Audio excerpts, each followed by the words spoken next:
Hey guys, today I'm going to show you how to operate the parking brake on this 2021 Chevy Suburban. If this video is helpful, you smash that thumbs up button for me, leave a comment down below for the YouTube algorithm. So with the older style vehicles, you'd have like a hand operated parking brake down here usually.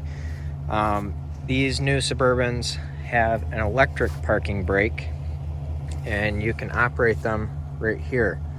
So I'm going to push this button and you'll hear the parking brake in the rear. Probably heard that. So then to release it, you just hit the button again. Oh, got to step on the brake to release the parking brake. There we go. So that's how you operate your parking brake on this new Suburban. If this video is helpful, you smash that thumbs up button for me, leave a comment down below. Really helps out a lot.